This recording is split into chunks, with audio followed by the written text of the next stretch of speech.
Hello, everyone.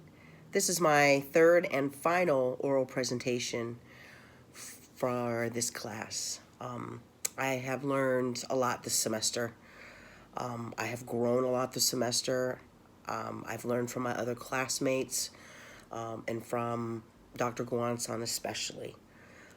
Every session and exercise was extremely stimulating, and a lot of these things, actually most of these things, I will take on through life and onto my practice as a social worker. The person I chose to highlight from the People Power, which was a awesome book, by the way, is Rosa Parks on page 114. And I want to start out with a quote between two people. "Look, woman, I told you I wanted the seat. Are you going to stand up? No. If you don't stand up, I'm going to have you arrested," the bus driver said. "I'm not going to move." Rosa Parks led and started, actually, the bus boycott back in Alabama. She just just refused to get up. I mean, she had a hard day at work, and enough was enough, and she was told to get up, and she refused, and she was arrested. This bus boycott ended up leading to 50,000 black people boycotted the bus. That's 75% of who depended on public transportation, right here on page 115.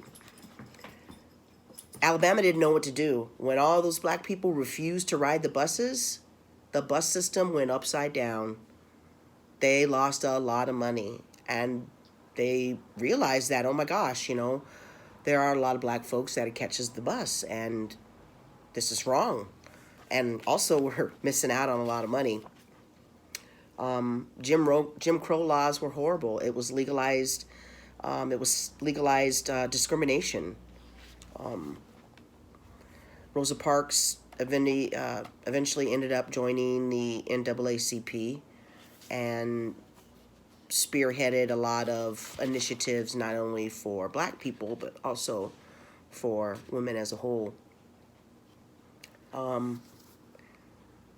I know that being a light-skinned black woman myself, I've always been the underdog in life.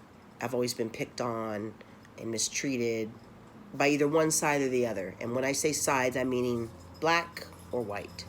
I am of both mixed nationalities.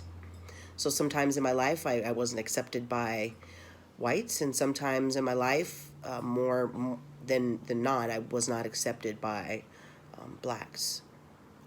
It was very hard. I've had several professions in my life, and I am graduating this Saturday with my bachelor's in social work, with the emphasis on veterans and women. And I'm really going to use all the tools that I gained this semester towards my practice, my social work practice. I'll be going to the master's program in the fall, so that way I can practice on an advanced level, hopefully more of a macro level social work, like legislature, working with House bills, Senate bills, writing grants, getting into the pockets of those who have the money. We have the haves and the have-nots, and I've often been on the have-nots. So I am ready to advocate fully on behalf of the underdog. One of my favorite quotes by, what is his name? Alex Haley is, history is written by the winners. He couldn't be farther from the truth. Had history been written from the losers, I wonder what history would look like. Losers meaning people of color, women, children, and non-Christians, anybody who is not white, male, and Christian. was able to tell their history. But what about if history was told by the not so fortunate? How everything would look in society today. Anyway, that's just a thought. Don't want to get too off topic.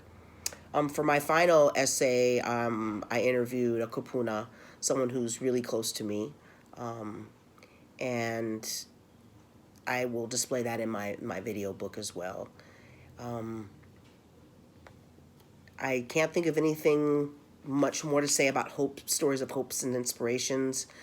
I know this is a little late, but it is getting posted, so I appreciate your time, and everyone, good luck. Have a wonderful semester and a wonderful life. Aloha.